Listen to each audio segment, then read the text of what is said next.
Hi, this is Alcan. Welcome back to my channel. I'm doing a series of videos to explain why the MTA and New York City Transit waste your fair money and taxpayers' money on some things that just doesn't make any sense, or sometimes an idea that might be too good to be true. So let's get to it. Random drug testing. Now you would think that's a no-brainer. Oh, it's supposed to be done to keep people safe. That was the claim. New York City Transit was looking to get random drug testing for years and years and years. Union wouldn't give in. That is until 14th Street Union Square. Real disaster. 5 people were killed, many injured. The reason why they got the random drug testing, because unfortunately the media reported that there was a crack vial found in the morning's cab. Turns out it wasn't even his, because people who usually ride the trains in the last car would turn the last car into a party car. All your drugs and stuff were being smoked or taken in the last car. And sometimes they'd throw the crack vials underneath the door of the cab to hide it from police. So former Union official Sonny Hall, now deceased, gave in because of the hysteria after the accident. Yes, 5 people died, many injured. But has random drug testing improved safety? Not really. The fact is, New York City Transit makes believe that they had no drug testing whatsoever. The reality is, they already had a drug testing program. They have a drug testing program when you are first hired, medical drug testing. They have drug testing at the incidents, and you can be subject to a drug test at any time without random drug testing. So random drug testing was an overkill. What random drug testing does is pull people off the trains and they force the agency to look for other people to take your place while you go down and take your drug test. So, a life-saving, not really. Well, because simple as that, it's just a more expense for you. Because random drug testing, unlike the other testing in the transit, is controlled by the federal government. Problem is, they decide how many people they want tested at a certain time a year. For example, during the Trump administration, when cities like New York relaxed their drug laws, they increased the number of people that had to be tested. Because unfortunately, some employees didn't realize that some of the stuff they were using, combat pain and stuff, contains hemp or the chemicals from marijuana. And they were testing for that. And it got positive. Wasn't intentional, but it still showed up on the drug test. Just like opioids would show up on your drug test after you eat a bagel. It still happens. Don't believe me? Ask the Mythbusters. Check them out. So anyway, New York City Transit used to do their own drug testing program, but they stopped because unfortunately lawsuits after many false positives resulted in people getting fired or forced into unnecessary drug testing programs to clean out.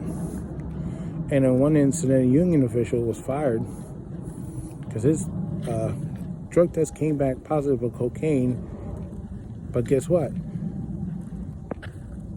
He just came back from open heart surgery. They just wanted to get rid of him. Well, now 2 transit officials were on the hook. So private company does all the drug testing. But had the drug testing really improved safety in New York City Transit? Not really. Like I said, you had to, when you call for a drug test, they have to replace you with somebody else to operate the train where you go down and take your test. So you're spending twice as money now. You have a person for the drug test, you have a person for the train. You miss a trip, that's cost them agency money.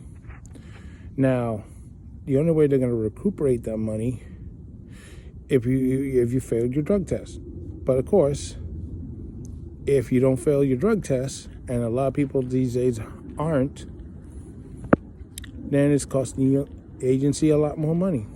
And plus, the drug test, like I said, is controlled by the federal government, so they can increase the number of people being tested at a certain time. And if you have gone below a certain amount, they're going to say something about it. That did happen during the Lawrence G. Reuter era. So many people were getting suspended for nonsense, nothing related to the drugs or alcohol.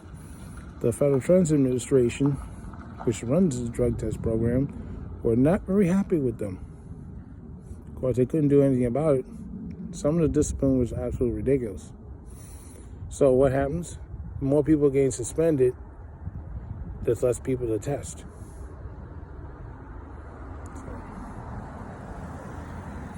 And you're wondering, did it stop subway accidents? Nope.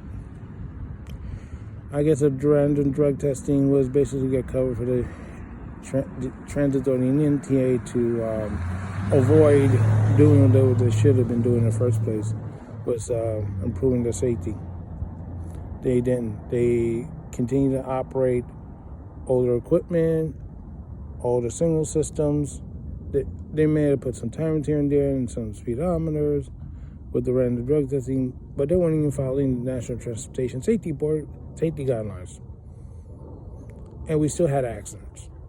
And oh, by the way, all those people who had accidents, they came back clean.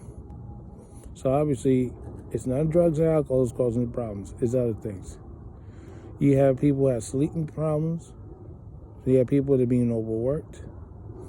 At that time, New York City Transit, which smiles itself as safety first, were allowing people to work overtime 7 days a week, extra trips, extra overtime, sometimes double on one day. You could do 2 jobs on one day. So eventually, people started getting tired, fatigued, and not doing what they're supposed to do, and got themselves into situations.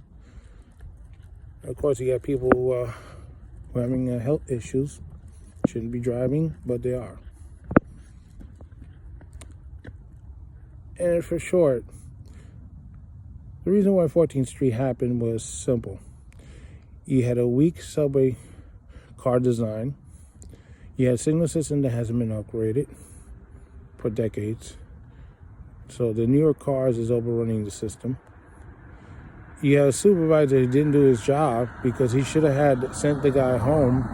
He knows that the guy is wearing sneakers. He should have sent him home.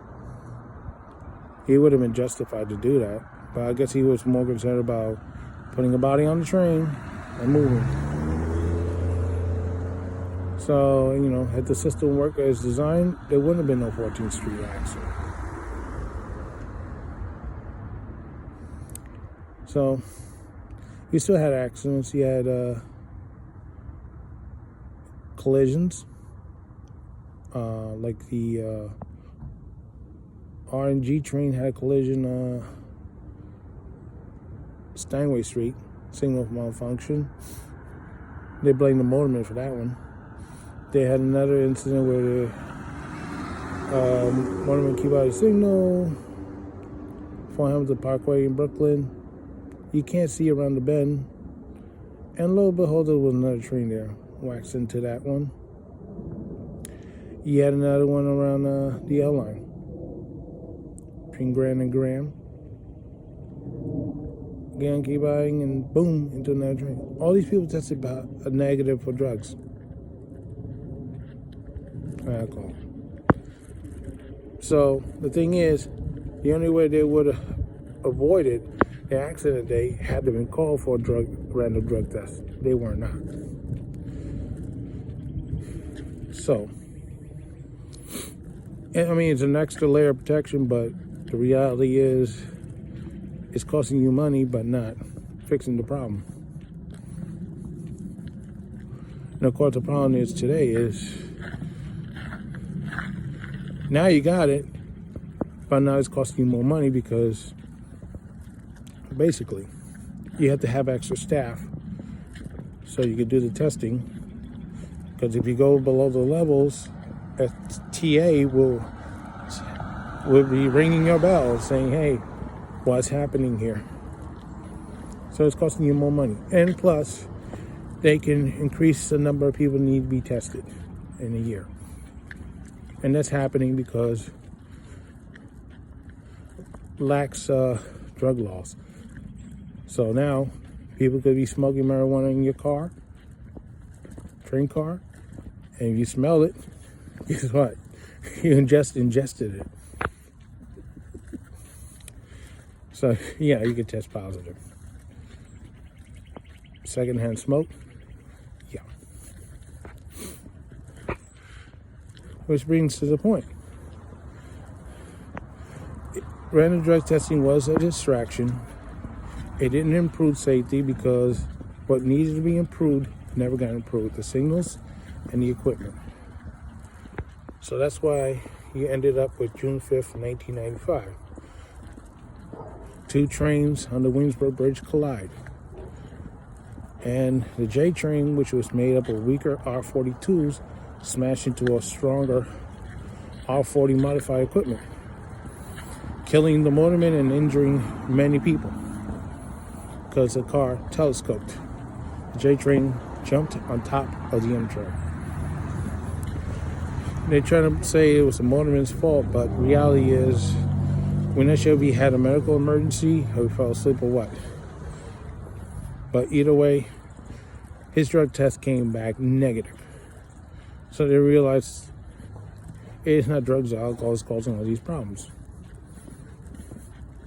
So as a result of the 95 crash, they were forced to do all the recommendations of the National Transportation Safety Board told them to do in 1991, plus 10 some new ones. Eventually, they got the R143s running on the B&T divisions, the R142s on the A division, and the 160s later on the rest of the divisions. And they got rid of the 42s. So, and the 32s as well. So now the crashworthiness on these trains are much more improvement. So, of course, you still got the 62s. Their crashworthiness is questionable at the 14th Street. But the point is this. Have New York City Transit follow its own rules, upgrade its trains and signal equipment. 14th Street and Williamsburg Bridge disasters would never have happened. So this is Alcan saying so long for now, and don't forget to stop.